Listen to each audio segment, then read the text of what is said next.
It is good to see you all tonight. Good evening. Good evening. It's good to have you back. It's good to be back. And it's good to be back for part two. Part two. So, as we get started this evening, I want to, before we get into looking at how some biblical passages can be enlightened by using the numismatics, using coins as a way to get into it and as a lens by which to read the biblical text. A couple other things I want to say about how Judeans experienced coinage. So let me see if I can get us. There we go. Moving down the path. So, the Judeans and characteristic of their coinage. I mentioned they minted coins, but there's a passage you have to keep always in mind when you think about the Jews and their relationship to any money that they would mint.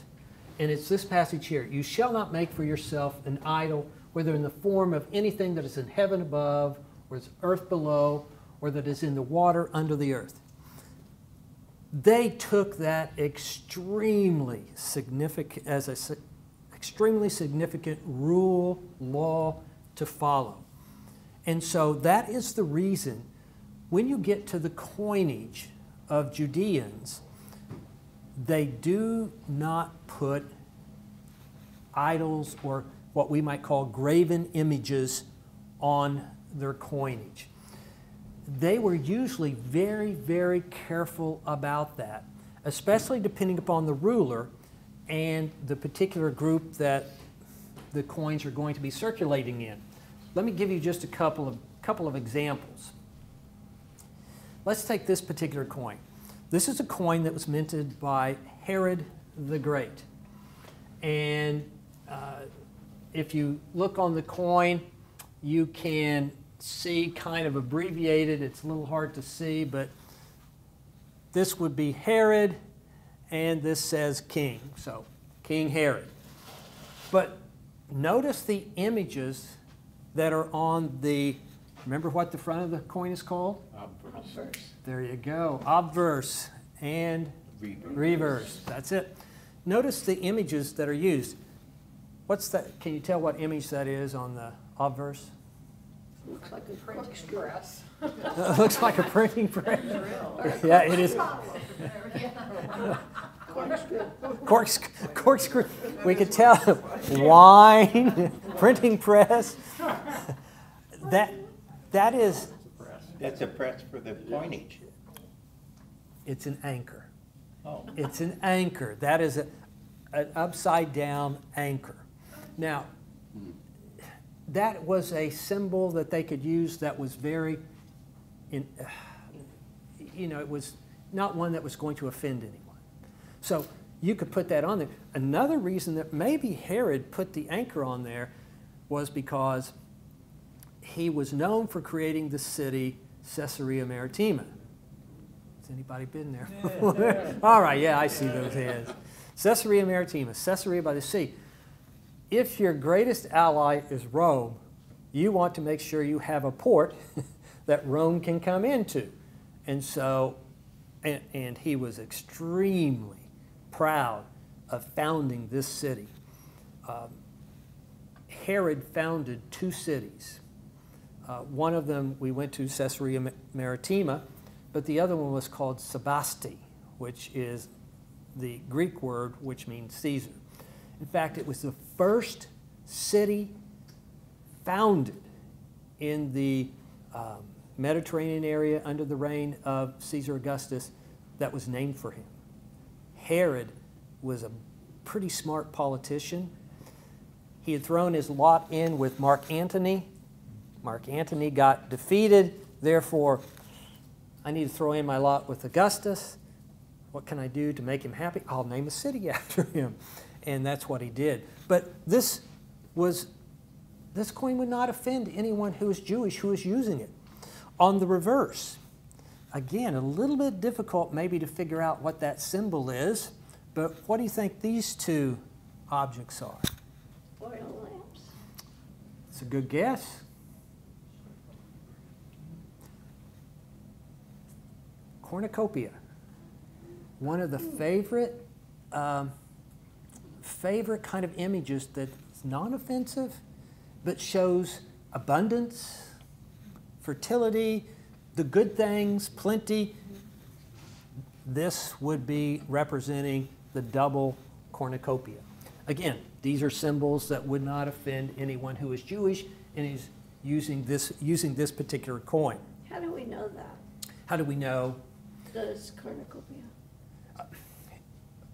Couple of things. One, there are some better examples that you could see a little bit clearer. And in fact, what some people have done, this is a brilliant thing that they're now doing. They will take multiple coins, because some of them are very bad, some are so-so, some are medium, and they are using photographic kind of merging so that they now have the coin never existed in reality, but when you bring all of them together, you have a very crisp kind of picture, and it's a little easier to see that this would be these cornucopia. When you have coins this small, and when you have coins that are not engraved by, well, they're engraved by not the best engravers, this is kind of what you get. But we have better examples on other coins that you know that when you have these two like this, it's a cornucopia. Let me give you another example of how they avoided symbols or images that would be offensive. This is Herod's son. His name is Herod Antipas, again mentioned frequently in the New Testament.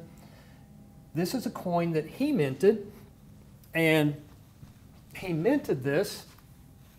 First of all, he was never a king. He was a tetrarch, and you can see T-E-T-R-A. It's the beginning of tetrarch, and Herod over here. He founded a city. It's kind of like, well, Dad can found a city, I can found a city too. And he founded the city. You all, if you've traveled there, you've been there. Tiberias. This is a city that he established. So on the reverse, you have Tiberias. And you have this wreath around the outer edge. There's nothing on this coin that would be offensive. Do you see this symbol there? What does that look like to you, or what would you guess that it might be trying to represent? A tree. Yeah, it's pretty close. It's a type of reed. So if he's founding this city of Tiberias, you have these reeds that would be growing up around the shore. How do you symbolize I've created a city? Well, you can name it Tiberias, but also you can use a symbol for the city, a reed. And some people have even suggested that Jesus makes a reference to this particular coin. When he's talking about John the Baptist, he said to people, he said, why have you gone out to the wilderness? What have you gone out into the wilderness to see? Someone he's not like a reed that sways back and forth. And maybe that was kind of a slam on Herod Antipas. He puts a reed on here, and what is he? Well, he just flips back and forth, you know, whichever side it is. But the coin itself is a good example of no images that can be offensive to anyone. David, I thought you said last week that they had to have Caesar on one side. Or is that only if they came from the official Roman mints? That's if they came from the official Roman mints. If they come from these local mints, like this would have been minted in Tiberias, or and the other one probably in Jerusalem by Herod the Great, they're not going to have that unless you get farther away from Jewish territory. See, this territory, Jerusalem, where Herod was, very Jewish, mixed population here, demographic. So he wants to stay away from the images, but I will show you a Jewish ruler who does put the image, does put an image on. Yes? Just real quick, modern day countries, what is the modern day country that was on your? Okay, it will go back here. This modern day country, this is Israel. Okay. This is the northern part, would be the northern part of Israel. So this would be the Sea of Galilee, and then if you travel about another 78 miles or so, keep going south, you're going to run into Jerusalem. Okay. What, where along there is where the thing of the Beatitudes is, where we went to that? Matthew. Yes, the Mount of Beatitudes. It's over. What we did was we came up here, we came around, and right here, Okay, right up here is where we have the Mount of Beatitudes. thank you. David, how large are these coins? These coins that we're dealing with here, they are about the size of a dime. About the size of a dime. And made of what? Bronze. Bronze. Yep, these are small. Establish the value. There was, the Romans are the ones who would set the value of the Roman imperial coinage. And so, last week we said, here's a denarius, silver coin, about the size of a dime or a penny. And so what's its value? Well, they would establish and say there are 4 sestertius, those big bronze coins. So they set the kind of pattern for it. For these small coins like this, they are the lowest value coins that you can possibly have. I can understand why people, when they drop them, they probably wouldn't bend over to pick them up because they're very, very low value. And not only did the Jewish kings and tetrarchs mint these kind of coins, so did the Roman governors. These are all examples, about the same size, of the coins that the Roman governors would mint. Whenever Herod died, his kingdom was divided among his 3 sons. The 2 sons with the farther northern kingdoms, Herod Antipas and Philip, they ruled for a longer time, but his son Archelaus, who had Jerusalem and the area around Jerusalem, Archelaus, he only ruled for about 5 years, and then the Romans said, no, we're done with you. Well, when they kicked him out, what they did is they brought in governors. And so governors ruled Judea in the area of around Jerusalem. So the local governors there, they would mint these coins. And notice the images that we have on these coins. Well, it's pretty easy to see, it looks like a palm branch, a wreath, palm tree. These are dates hanging from it. These are shields. Shields here. And again, palm tree with some dates. They would typically put the name of the emperor, not the image. Remember, they're very cautious, but they do put the name.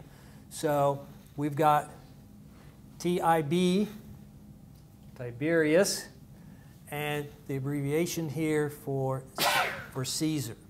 So we have Nero here during his time period, but these are just very small bronze coins, sometimes referred to as a pruta in the Hebrew, what they would call them. So you could tell these governors are going, why would we stir up the population?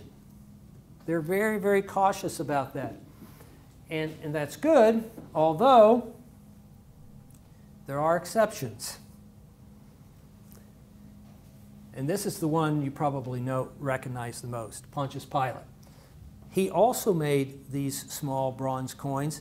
He wasn't quite as sensitive because he put images on his coins that would have stirred up the Jewish population. This is a sacred vessel that would have been used in pagan rituals. why would you put that on there? Because that's not going to be something that the Judeans would like. This, what do you think that is? Is it a shepherd's hook? It kind of looks like a shepherd's hook. Yeah, it is an auger's wand. And what these auger wands would do, the Romans believed that you could tell something about the present or the future and things that will happen by how birds flew in the sky. So they would take this wand and kind of mark out a place in the sky and then kind of wait for pigeons or birds to fly through, and then they would say, oh, well, it's a good omen. We can go to war, or bad omen. We need to stay home today. But this is, again, a pagan symbol. So it's a good example of where Herod, or Pontius Pilate, was not very sensitive to the Jewish, for the Jews who were here at this particular time. What's this on the far left? On the far left, right here, those are 3 stalks of wheat. And it has raised the question about why, and wheat or grain on coins is very common. Lots of examples of it. What's unusual about this, and they're not sure why, instead of having all 3 of them facing up like this, you have 2 of them bent. So it raises the question, why? And they're not sure. What, is there a symbol behind that? Has something happened that it portrays these 2 that are bent? We don't know. But it is rather odd, because almost every other example we have of wheat that's bound together, it's usually stalks are all up. That second coin, it kind of represents polytheism or paganism. Mm-hmm. But that was the dominant culture, wasn't it? Oh, yeah. Paganism was Yeah. that was the thing to do. I mean, Yeah. Oh, yes. Yes. Yeah. Absolutely. And in fact,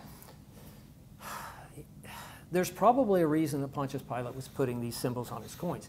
He may have been wanting to ingratiate himself to the Caesars, because the Caesars always were given the title of chief priest. So they were familiar with these rituals and these symbols, and so it may have been a way to try and ingratiate himself to the emperors and say, look, I'm promoting your worship and promoting the gods and goddesses here. I'm doing your job. So that may have been it. But yes, that was prominent. Yeah, absolutely. David, the provinces were issuing these to facilitate trade? Yes. Yeah.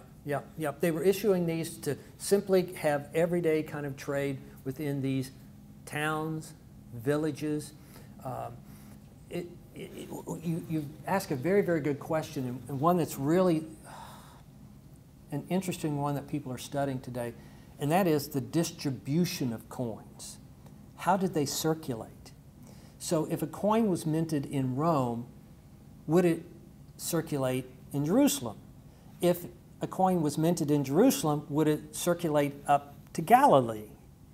Or a coin in Galilee, would it circulate back down? So it's really hard to know, but what people are doing today are these fascinating studies where there are hordes of coins that are found. 200, 300, 400 coins have been collected together, and they start counting particular coins and say, oh, guess what? In Jerusalem, we find a predominance of these coins, but when we found a hoard of coins up in Caesarea Philippi, Banias, we only found out of 500 coins, maybe we only found 15 of this. That would tell us it may not have circulated up that high, that far north, and that they were much more regional in nature. So that's an interesting study unto itself, but they would be used to simply have small, everyday kind of trade. How common was it for you when you were out there playing in the dirt on coals? It was pretty common. I mean, I always tell people when we're walking, you know, in Jerusalem, or, you know, in some of these paths in some of these cities, just keep your eye on the ground. After a good ray, you might find some. Now, you can really find them if you had a metal detector. And guess what's illegal in Israel? Metal detectors. They can only be used by the Israeli Antiquity Authority. And so when I was doing an excavation at Caesarea Philippi at Banias, we would have a metallist detector come in, and he would go through the squares we were digging in, and almost every time he was in a square, he would find some coins. Now, some of them are so small. I mean, there was one that was just so small, so degraded, you couldn't even tell what it was. And he just flipped it to me and said, just keep it. And so you could find them pretty common, but they're usually so degraded it's very difficult to tell what they are. And it's not just the Judean coins. You know, you find them, the Islamic coins, you find coins from such a large array of people who have gone through that particular area. I mean, in our square where we were digging, not only did we find the ancient coins, but we found coins from the 1960s, 1950s that were in our square. So we had a square where we had some that were from, you know, 2nd or 3rd century, and then a coin over here from 1950.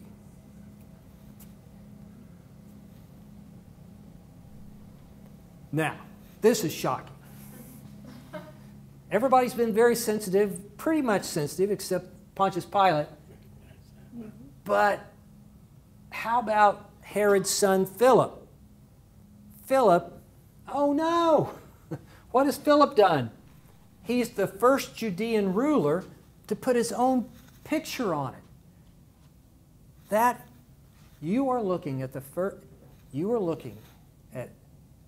Philip, the son of Herod the Great. Now, he doesn't look too well. It's hard to really get a good picture of him, but that is him. He put his own portrait on coins. Why could he do it? Because he was at the farthest north part of the land of Israel. He's at Caesarea Philippi. He doesn't have a whole lot of Jewish folk up there. They're mainly pagan. They're mainly Gentiles.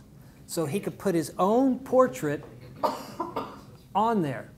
Now, he's also very clever. He minted 3 sizes of coins. He put his portrait on the smallest one.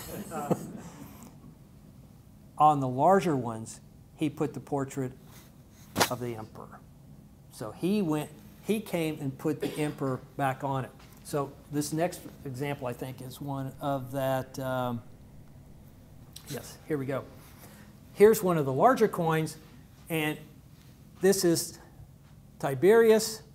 So he's got him here. He has his name. He also, on the reverse, he puts a pagan temple. That shows you how free he is. This is a temple that was built in Caesarea Philippi. It would have been an incredible temple. It was dedicated to Caesar Augustus, and you can see the pillars here, the roof line, and to put a pagan temple on a Jewish coin. Or do we even call this a Jewish coin? It's kind of hard to, in a sense, when you have a pagan image and an emperor, but he's so far north, it's okay to, well, at least for him, it was okay to put this on his coin. Yes? Harry mentioned this. This just came to me, and I didn't realize this for 100,000 years. But the distance from Rome to these outfields, they are pretty much autonomous. Somebody had said it takes you 2 months to get a letter or something to Pontius Pilate. Right. 2 months to come back. Right. It's kind of like you're not really bossing anybody around at that point. They're pretty autonomous, whether it's Herod or Pilate or whoever. Yes. there is a great deal of autonomy. I mean, they're always working under the assumption that they are operating for Rome and in Rome's best interest. They have autonomy, but they're really not going to do anything that Rome does not like. And surprisingly enough, there was quite a bit of communication back and forth via letters, like you said. One of the most interesting collection of letters, if you're wanting to another older book, to read, there is a Roman governor by the name of Pliny. Pliny wrote a series. He was governor of Bithynia, which is in the area of Asia, Turkey. So Pliny was writing letters to the emperor Trajan. Yeah. And so we have a series of letters back and forth between them. Yes. And those are very... That's Pliny? I thought it was Pliny. P-L-I-N-Y. P-L-I-N-Y. Pliny the Younger. Yes. And they're very interesting letters. And in there, he mentions the Christians because he encountered them. P-L-I-N-Y. Yes, he encounters these Christians. So letter writing back and forth does happen. And you often have people coming and going rather rapidly with leaders or centurions, others who are coming with legions, those kinds of things, bringing what? Bringing letters. So there's kind of a pretty good correspondence back and forth. Pardon me, but Yeah. did you call it Pliny? Pliny? With an F, but it's with a P. Yeah, P. Yeah, okay. yeah, yeah. I pronounced it. Yeah, correctly. Pliny. Yeah, Pliny the Younger. Okay. And what time frame is that, please? Yeah, that would be around the late 90s, 90 to around 110, 95 to 110. Because at that time, what he was talking about, Christianity was just a left, they didn't think anything of it, right? Isn't that right? That's right. That's why they're trying to figure out what's going on here. What's this group? In fact, what he does, according to these letters, he gets two, what he calls deaconesses, Yes. and they're slaves, and he tortures them to find out what are they doing. And after he does that, he goes, doesn't really sound like they're doing a whole lot. You know, they get together and they eat a meal, they sing these hymns, and he asked Trajan, he goes, what should I do? What should I do? And Trajan says, well, you're on the right path. You know, bring out my statue, see if they will bow down, do homage to it. If they do, let them go. If not, well, then beat them up. So, yeah, it's some of the earliest kinds of knowledge we have about them. Thank you. Well, one other exception, and this is a big exception about images. This is the coin that would have been acceptable as the temple tax. So when you have that story in the biblical narrative in Matthew where Jesus tells Peter, go out and get a fish, and in his mouth is going to be a coin, this is the coin. It's the half shekel. And so what makes this interesting is it's only minted in one place. It's minted in Tyre, and the image on the obverse is a god, a pagan god, called Melqarch, and that is the city god of Tyre. So it's a pagan coin. So why would the Jews have this pagan coin as being acceptable to pay your temple tax? It's very odd. Except, part of the theory is, these coins have the most purity of silver of any coins that were minted. It's usually around 97 to 99% pure silver. So it has a high purity rate. So some think that may be the reason that these were acceptable. But it's a good example of where you do kind of violate the image, and they will go ahead and collect the temple tax in these coins. Well, let me take you to a biblical text and show you how some numismatics, some coins might help explain. This is from the Gospel of John, chapter 10, 11 to 13. I'm the good shepherd. The good shepherd lays down his life for the sheep. The hired hand who is not the shepherd and does not own the sheep sees the wolf coming and leaves the sheep and runs away. And the wolf snatches them and scatters them. The hired hand runs away because the hired hand does not care for the sheep. This is a really interesting passage. We've read it, we've heard it, and people often focus in on verse 11. I am the good shepherd, because the good shepherd is always equated with Jesus. Good answer. Jesus is always a great answer. It's always a good answer. It's Jesus. And It's like the children's. it is like a children's sermon. It's Jesus. Who's the good shepherd? Jesus. So, and most people don't even, most commentators, as I started studying it and looking through it, they don't even deal with the wolf. But if you say, well, who's the wolf? Well, you know, it makes sense it would be Caesar, but almost all these commentators will say it's the devil. It's the devil. And part of that is because of theologians like St. Augustine and other theologians. They said, oh, the wolf, this is the devil who's doing these things. But I think that we can illustrate very clearly by numismatic evidence, it's got to be Rome. It's Caesar. And we can do that by this. There are two symbols, two animals, more than any other, that represent Rome. One is the wolf. This is a wolf. I'll give you a better picture in a minute. The other is the eagle. Eagle and wolf.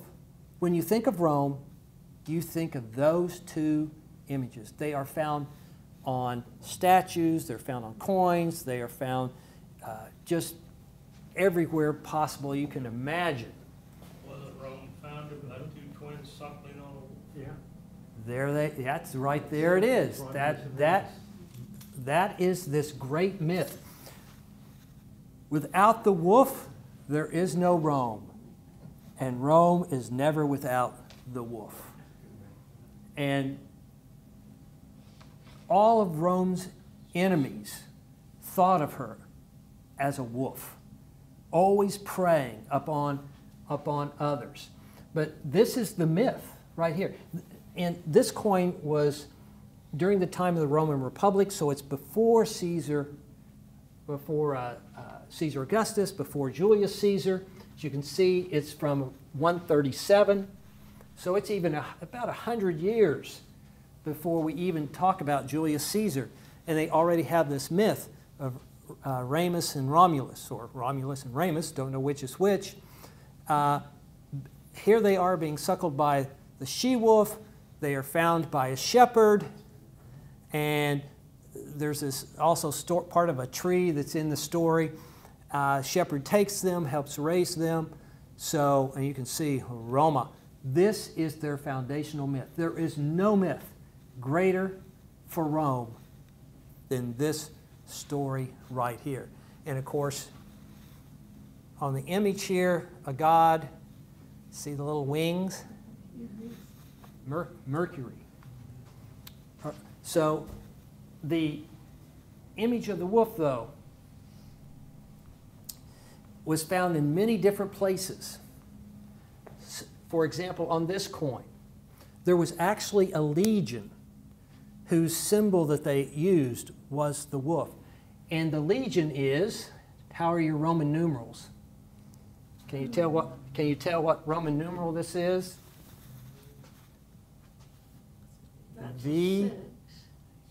Six. That's it. Roman numeral 6. This is the 6th legion. The 6th legion symbol was the wolf. And this is the banner that they would carry. And guess where the 6th legion wound up being stationed? In Judea, in Israel, there in Jerusalem. It was one of the legions that came in, was part of the destruction, and stayed on to garrison. So they would have been very familiar with the image of the wolf and with these Roman legions. What is that? Wait. Yeah. The part that's blown up. That's just the banner. Oh, okay. Yeah, I've expanded the banner so you could see it a little bit closer. And so you have LEG, Legion, 6, and it has an F right there. The F is abbreviation for the name of the Legion, which was the stands for iron. The Ferrata, the Iron Legion. Not quite sure how it kind of got that name in its past. Well, in one sense, would the wolf and the devil have been the same thing? You know, it's evil, yes, absolutely. The idea that it's kind of a personification of evil. And certainly when you start looking at their coins, these coins, this is 500 years. I've taken just a small fragment of all the coins that are out there. But you have coins that go back from, well, 500 years. They've been minting these coins with wolves on them. From the year 200 BC and earlier all the way to the year 300 CE, AD 300. And sometimes, most frequently, they have the twins. Sometimes there are no twins here. Some of these are in gold, some of them are bronze, silver here. And interesting here, we have the wolf representing Rome, but notice what's on the back of the wolf. You have this representation of a city. That's because this city is founded on Roman power. And this city here is found in Judea, in Israel. This is a city that is in Israel. It was a colony, C-O-L, that was established by the Romans. So in so many ways, I think that when we start looking at these coins and we think about the wolf, you have to read this passage as thinking that it is a reference, that it has to be a reference to Rome. So what Rome does, it comes in and scatters the early Christians. And Jesus' role as the Good Shepherd is to try and bring them back together. Makes me think good help is hard to come by even back then. Good help is hard to come by. So who's the hired hand? Yeah, you know, who are the hired hands here? People have tried to come up with what are the possibilities. Some people have suggested these are, for example, Judean leaders who don't stay with the people, but flee, or maybe even help cause part of it. We do have Jewish leaders who, some of them threw their lot in with the Romans, some didn't, but it was always chaos with them. So it may be a reference to some of the Judean leaders. But it is a kind of little parable, little story that he tells, that each symbol kind of probably has a reference to it that would be known. Well, if we're talking about the wolf, I don't think we can talk about the wolf without talking about the Jewish war between 60 and 70 CE. There's no other event really that, in the first century, this is the event that was the most significant of any event for Judaism. Pre-60 to 70, we could talk about Judaisms with an S. You had Essenes, you had Pharisees, you had Sadducees, you had John the Baptistites. You had this little strange group over here following a dead, resurrected Messiah. They're probably not going to make much of the group, but you have that. You have a lot of variety. Pre-60. After 70, Sadducees are gone. The Essenes are gone. All these groups are basically gone except the Pharisees. So after 70, Judaism reforms itself, becomes a very different understanding and style of Judaism, mainly with Pharisaism as its background and as its foundation. So this is such an important critical piece. And of course, this particular image is the one that comes from the Arch of Titus that is in Rome. the arch that was created to celebrate the victory of the Romans over the Judeans. And you can see what they have. They're carrying away some of the loot from the temple, the destroyed temple. Now, coins, Judean coins, why these are important. This revolt went on from 66, 67, 68, 69, 70. So it's almost 4 to 5 years long revolt. They were able to mint their own coins during this time. So they had a little bit of independence from the Romans. How do you resist Romans? Well, you do it by arms, but you also do it by propaganda. And the best way to get your propaganda out is to get it out by way of coins. And this is a silver shekel.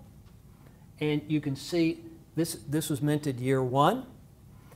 By the time you get to year 4, there are fewer and fewer because it's very clear the Romans are going to succeed and defeat the Judeans. Year 1 of what? That would be 66. Okay. Yeah, Year that, one of the war. of the war. Year 1 of the war, 66. And what you see is they're going to be very careful not to, one, do any images that are going to upset the Jewish population. So they put a chalice on the obverse, and on the reverse, pomegranates. Pomegranates. A symbol of, again, bounty, fruitfulness. So you have those. Also notice we don't use Latin and we don't use Greek. They go back to using Hebrew. And so on the obverse, shekel of Israel, year 1, and on the reverse, Jerusalem the Holy. Jerusalem the Holy.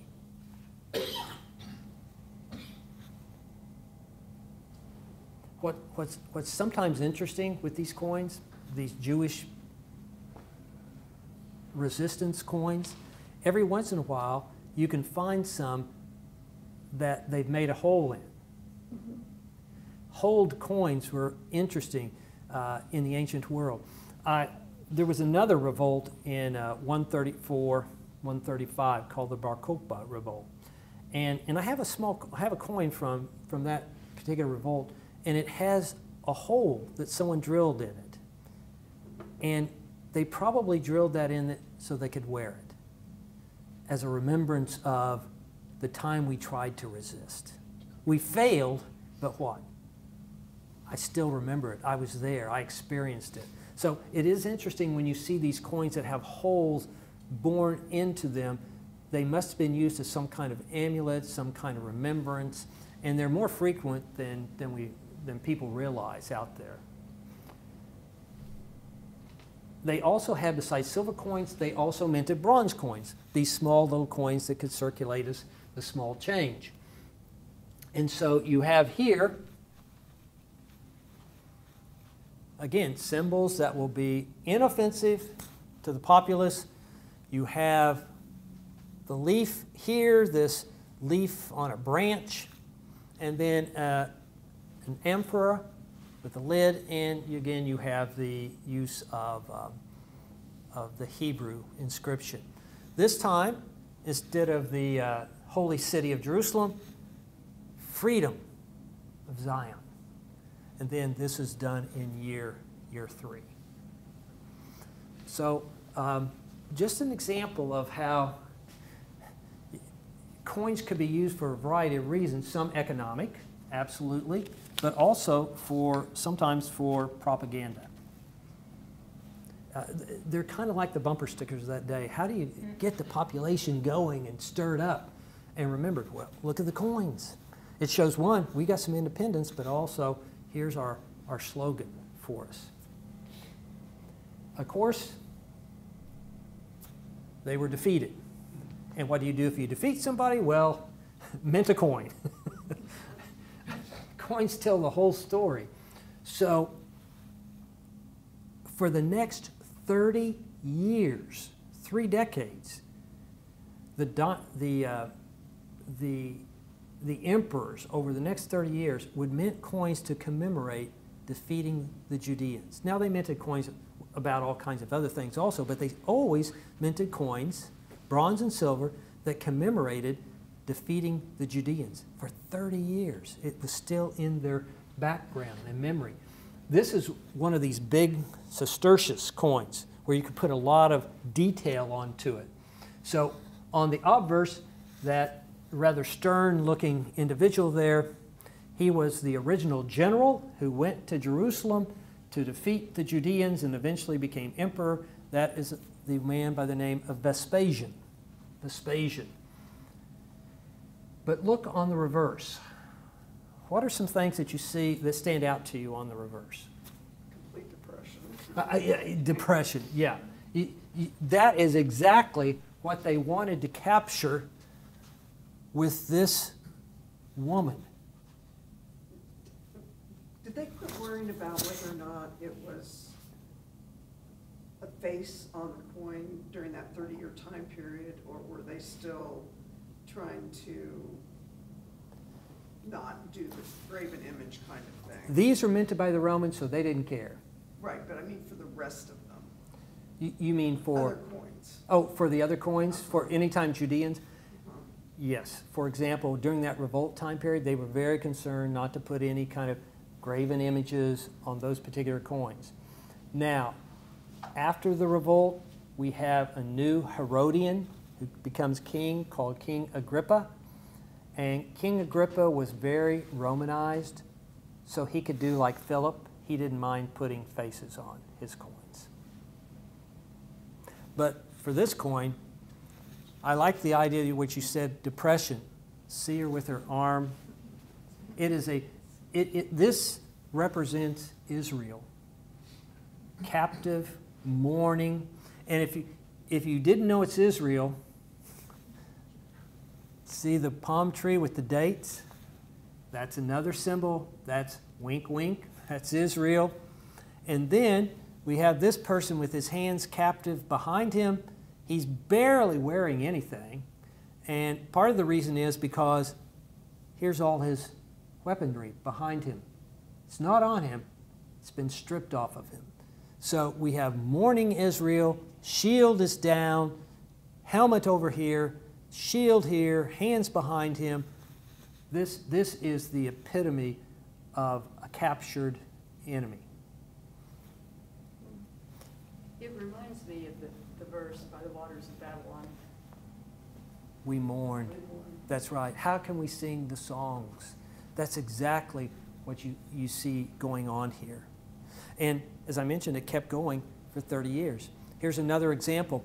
This was done by his son Titus, who is actually the one who was with the legions that destroyed the temple in the city of Jerusalem.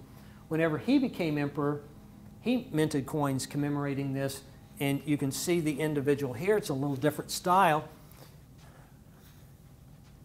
Bending the knee, hands bound behind him, and then the trophies taken from him.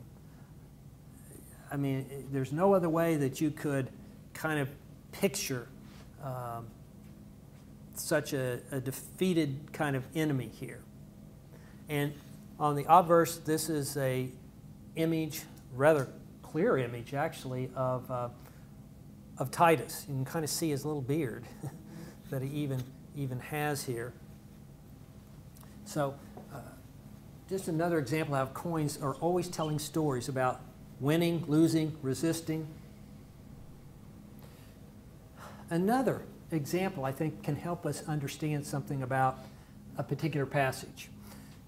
One of the strangest verses in Revelation is about this mark of the beast. It would take pages and pages to describe how many people have tried to come up with what the mark of the beast is. You know, some people said the mark of the beast is that little code on the back of, barcode on the back. Yeah. That always made me laugh to think, somewhere in my dairy freezer is the Antichrist with the little barcode. But barcodes, but people, what is this mark of the beast? What is the mark of the beast? So we have these two references in 16:2 and 1920. We also have these references in chapter 13 and 14. The mark, that is the name of the beast, or the number of its name. And then finally in 14:11, the smoke of their torment goes up forever. There's no rest or night for those who worship the beast and its image, or for anyone who receives the mark of its name. What is this mark of the beast? I'm convinced that if we're going to understand what the mark of the beast is, we have to go back to the first century. We have to understand what those people would have heard and thought of when they talked about the mark of the beast. And there is numismatic evidence that can tell us what that is. Of course there is, because that is my thesis. I wouldn't have a job, right? Book contracts if it wasn't a thesis. Well, again, speculation goes wild about what the mark is, but here's what I think. In the ancient world, they had something that were called countermarks. That is, after a coin had once been minted, it could be called back in and restamped with a countermark. You would do this to, first of all, to speed up the process. If you don't have time to have an engraver, to have the mint, to melt the ore, to do all that, but you have something that's happening very, very quickly, go in and stamp it and make it official. So what you have here are countermarked coins. They're in the year 69. In 69, it was chaos in the Roman Empire. The year of 4 emperors. 4 different people in 1 year said they were emperor. It was just, like I said, it was chaos. Which is one reason that Israel and Judea was able to mint coins. It was so chaotic in the whole empire, they got a little bit of wiggle room there to resist Rome. That's why they were able to mint coins. So during this time, one of the people who claimed the purple was a man by the name of Galba. So what did he do? I don't have time to mint my own coins right now. I'm going to take coins and I'm going to stamp IMP, Imprimatur, GA, Galba. He stamps it, his coin. No, I am emperor. Otho. So what does he do? He stamps IMP, OTHO, on his coins and puts another little stamp, kind of a victory figure. No, I'm emperor. And so we have Vespasian, who is stamping his coins. It is a way to demonstrate your authority, your power. It also validates the coinage as you are paying your troops. And that's also an important part of it, because you're only going to win if you have the legions with you. And so these are all coins from earlier, during the time of Nero,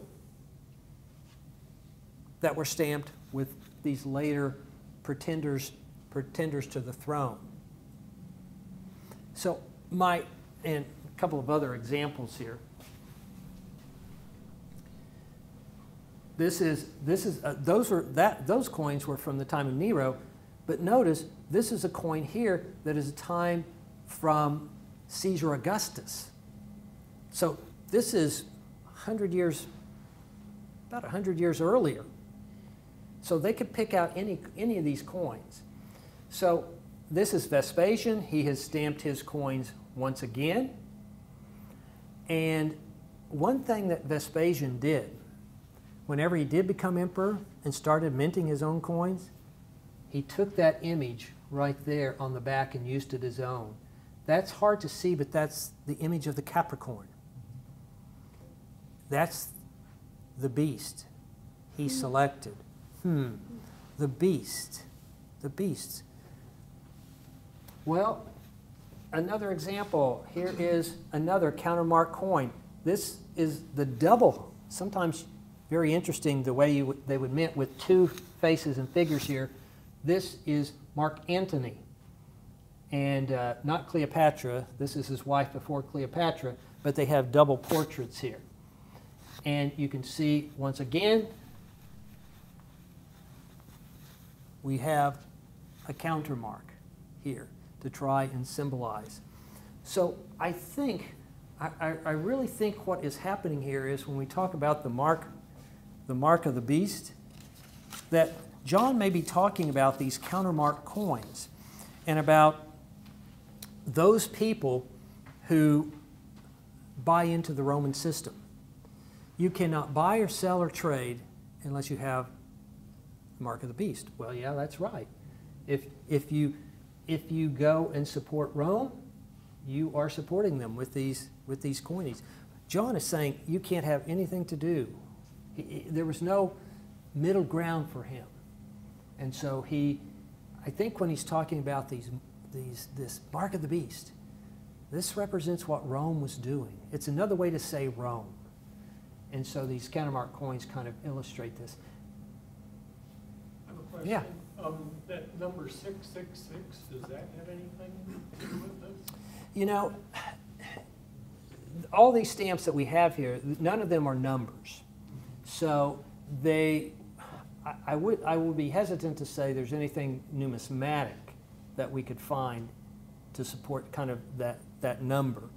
I think it's another way that he's trying to describe, again, the Rome and its evil. I mean, you take the number 666 and triple it, it's hugely bad number. Other people have been able to try and take that number and try and make it work into some name, for example.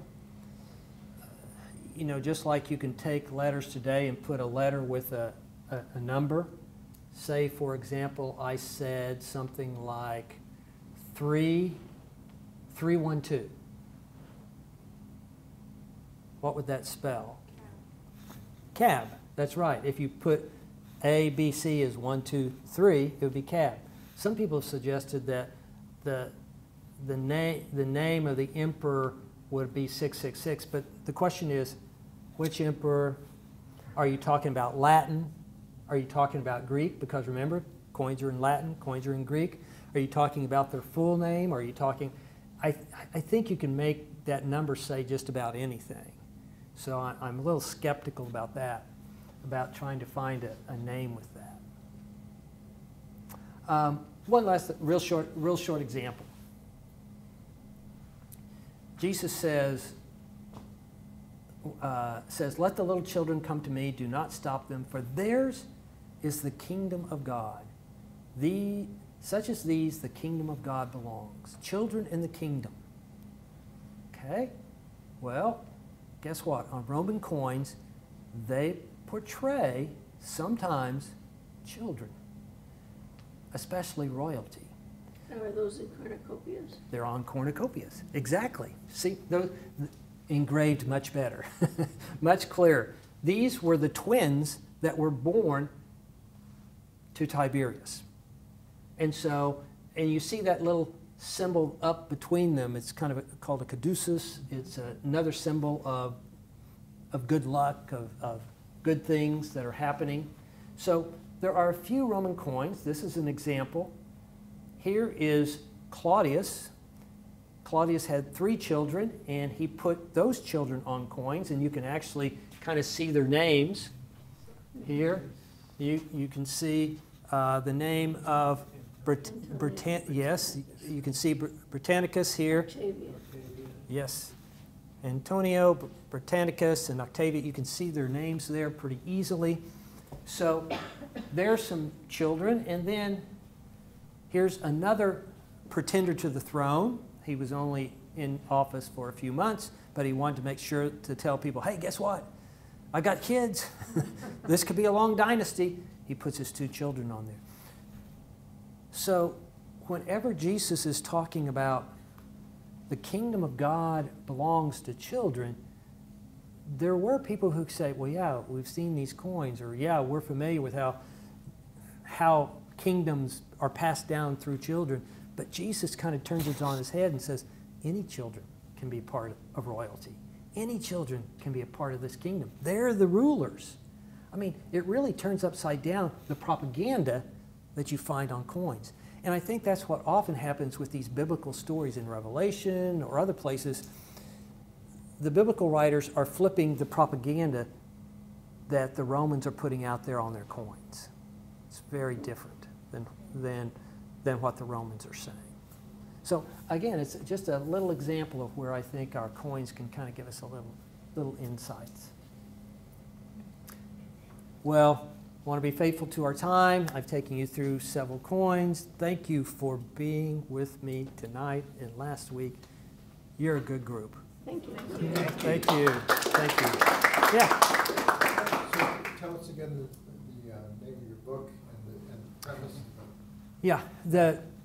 The book What's that the theory? the theory. The book that I'm working on with my friend whose name is Michael Theophilus. Great name. Great name. Yeah, it's a great name, isn't it? He's at the Australian Catholic University in Melbourne. It is a commentary, a numismatic commentary on the New Testament. So what we're doing is we're taking each book of the New Testament and we are giving using a lens of the coins to try and commentate on particular passages. Now, not every passage, but for example, there might be a couple of passages in Mark chapter 10. Well, in fact, this story on children comes from Mark chapter 10. And so I've written a little section on there. They're not long, they're short sections making suggestions about how we might read this using numismatics. So our first volume is dealing with Matthew, Mark, Luke, and Acts. And then we'll have another volume that will deal with John and Revelation and then the Paul. So we're trying to divide it up into these little groups, and we'll give some little insights into the background of particular passages, not just the ones that mention coins, but other passages that could be illuminated by numismatics. Yeah, it's a fun little project. Keeps me busy in my retirement. All right, we'll see you all. Thanks.